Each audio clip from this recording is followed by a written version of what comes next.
Okay, so the reason that drum fill was nuts was not because it was something fantastic. That was definitely a mistake. Using a 2-bar tambourine pattern to normalize that 7. Going back into that first groove, but heavy. I got 100% pranked on a session. What happens when you take the exact same song and reinterpret it 3 completely different ways? Does it change the song? Does it change the energy? That's what I want to look at in this video.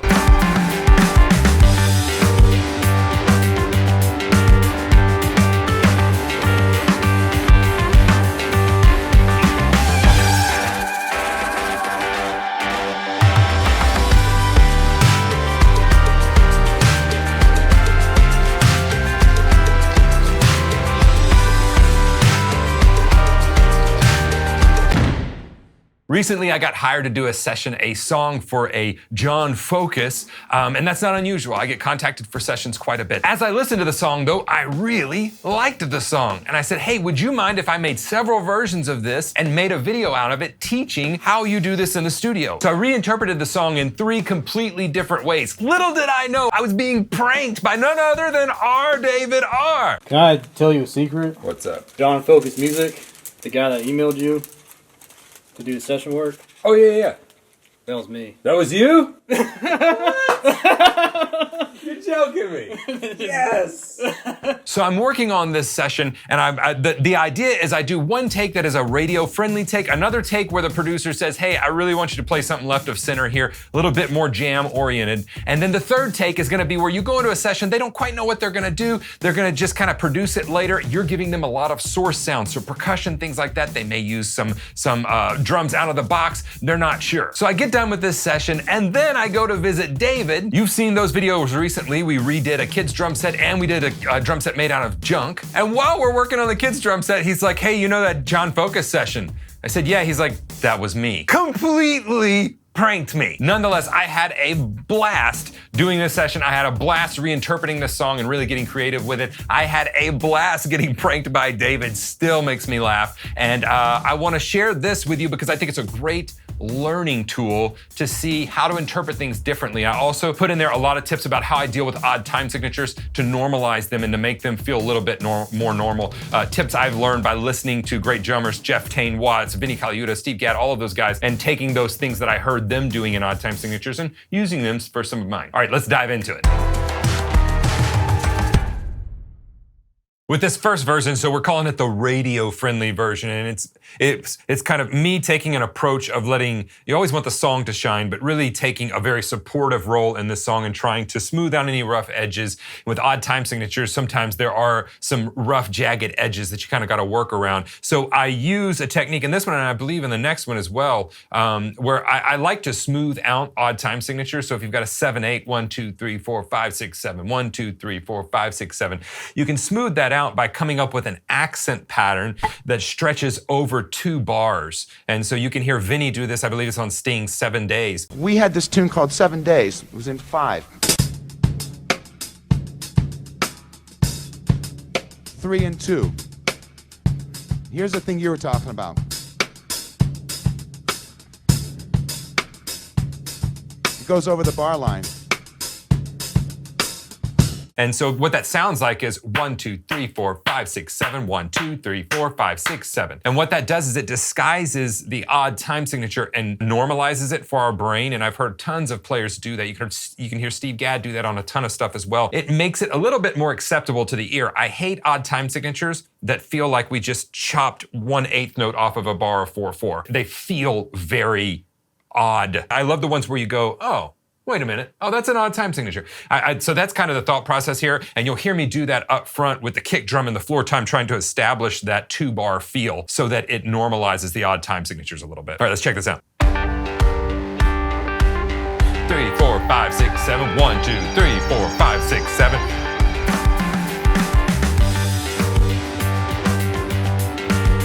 Up here, I kind of have a reduced version of the groove, and it kicks in full right here.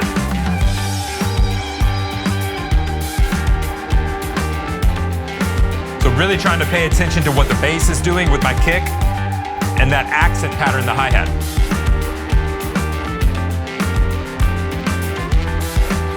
Add a few more hi-hat lifts here. The 2-bar groove. 5, 6, 7, 1, 2, 3, 4, 5, 6, 7.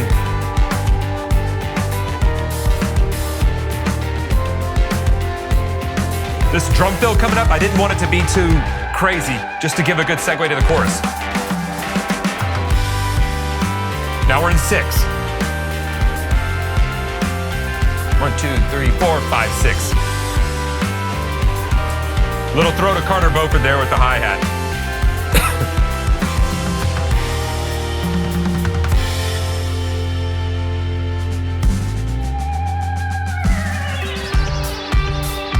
Again, I wanted to drive more before this section, so give it that driving feel.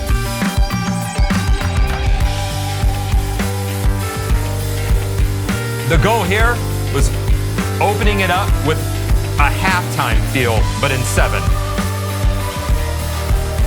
Kind of give the song somewhere to build. Coming in with a few more crashes here. Always want to think about that intensity. Where are we going? Where are we going?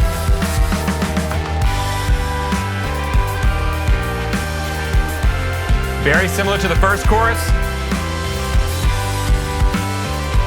And you'll hear me start to get a little bit busier. More crashes. All I'm trying to do is build the energy.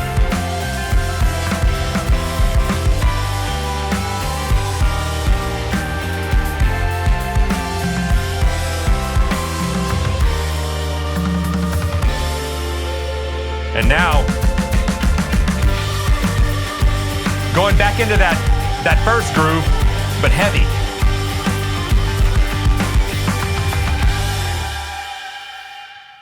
So for me, that is an example of taking a song that's in an odd time signature, smoothing out some of the rough edges, making it a little bit more acceptable to the ear and not so odd sounding, even though we're in 7 and then we're in 6. And in addition, playing very much a support role, not going overboard, but always trying to think about where are we building? What's the energy? Where are we going? That's what I was trying to keep in my mind.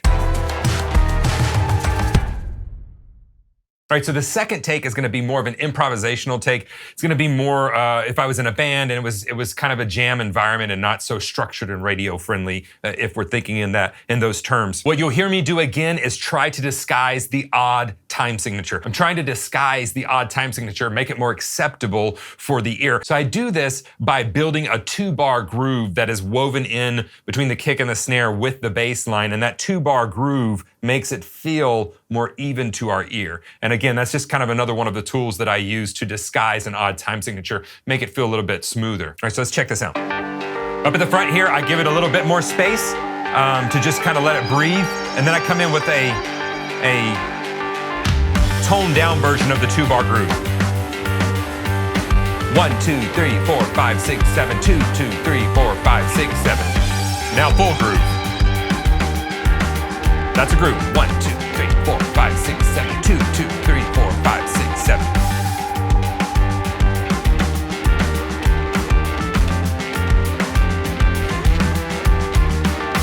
So the snare drum almost reacts to what the kick drum does.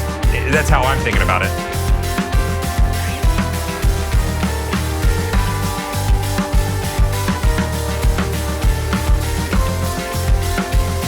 This drum fill was nuts in my head.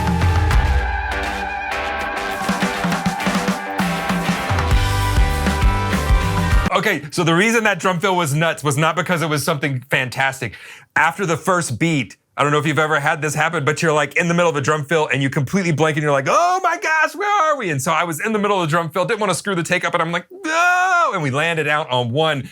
And then I thought, okay, I got to delete that take. But when I listened back, I just set the takes off. And when I got the mix back, I was like, there's this, when you listen without video, there's this like push and pull energy that it gives it. And I was like, okay, so that's an example of a mistake in my mind. In my mind, I'm like screaming, running around, you know, the sky's falling, Chicken Little.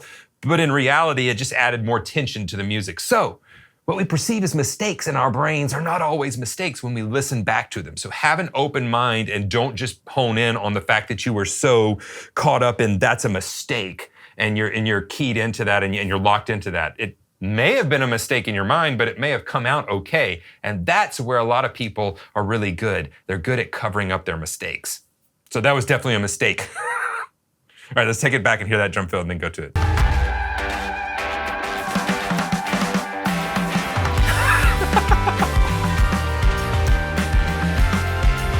Okay, you hear me using the accent pattern? Kick drum pattern. It's an old Jeff Tain Watts move to keep that going. 1, 2, 3, 4. 1, 2, 3, 4. Go to some toms here. All I was thinking was build the intensity, build the intensity.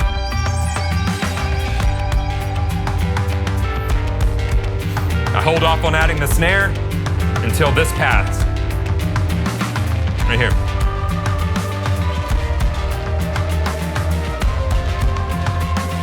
Then I go into an extended build-up. Kind of building to the...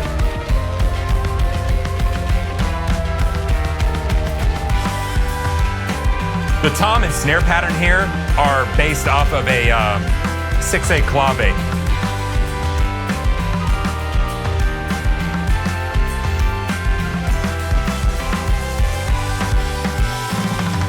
Again, you hear me getting a little bit busier just to build the energy.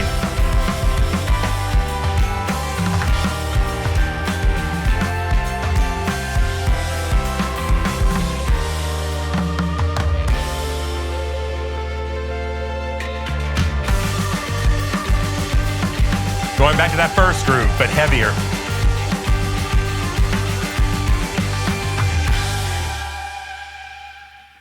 All right, so the takeaways for me from that take are, again, disguising 7/8 by using 2 bars to build a groove around the bass pattern and weaving in the snare drum there. The 6/8 in the chorus is actually, so the kick drum pattern is gonna be a 4/6 type of thing happening there, and it gives it a real tension. I heard Jeff Tain Watts do that years ago, and you'll hear my kick drum just going, it gives it almost a 4 on the floor feel, but we're in 6/8. Again, accenting every other note on the ride cymbal, so again, it normalizes that 6/8 feel, and the snare tom pattern in that chorus was built around a 6/8 clave. That was a pattern I was thinking in my head while I was doing that.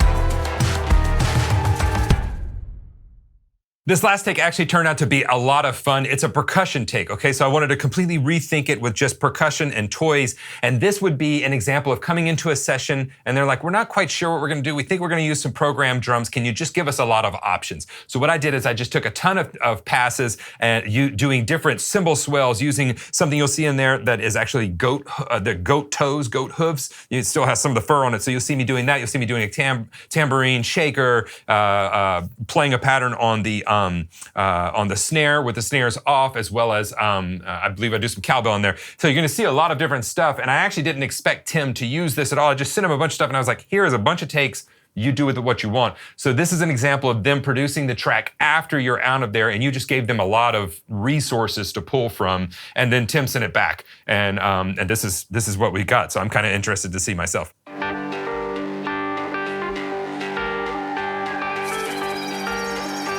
Okay, so you'll see me, throughout this, you'll see me starting the cymbal swell measures before I actually do it. It's kind of a pro tip, is start that cymbal swell, get it roaring, and then when you're ready for it, it'll come up immediately. Again, using a 2-bar tambourine pattern to normalize that 7. The snare pattern is 1 bar.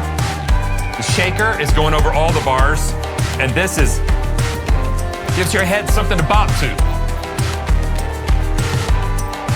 I love the drums he programmed in there. So that's a 1-bar groove. Already started the cymbal swell. You can't hear it until now. There's the goat hooves. That cowbell is it's based off of a 6/8 Kospra.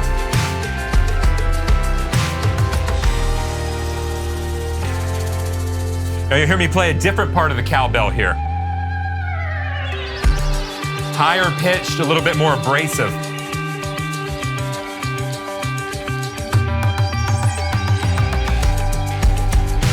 Here comes that tambourine, normalizing that 7. 5, 6, 7, 1, 2, 3, 4, 5. Almost a halftime feel here, but your head bops to it. The cowbell too.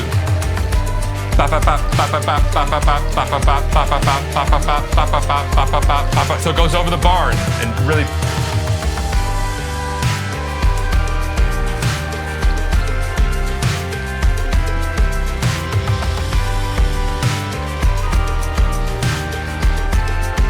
Cymbal swells, I was just looking at building a bunch of big stuff.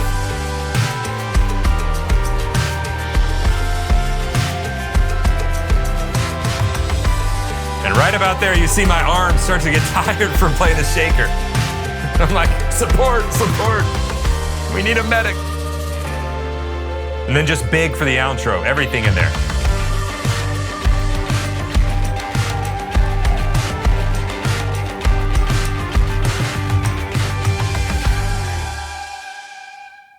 All right, so some takeaways there. We're not always hired to just play the drum set. Sometimes they just want some ideas, some sound sources to pull from. Don't let your ego get in the way when it comes to that. Just give them what they're asking for. And in the end, you can see we have a completely different version of the song, but to me, it's beautiful. I love that version of the song. I love what Tim did with everything. He wound up using way more percussion than I actually thought he would use. A couple other takeaways would be normalizing, again, that odd time signature by playing over the bar. So we had the tambourine pattern going 1, 2, 3, 4, 5, 6, 7, 1, 2, 3, 4, 5, 6, 7. Then on the bridge, we had that cowbell pattern going 1, 2, 3, 4, 5, 6, 7, 1, 2, 3, 4, 5, 6, 7, 1, 2, 3, 4, 5, 6, 7, 1, 2, 3, 4, 5, 6, 7.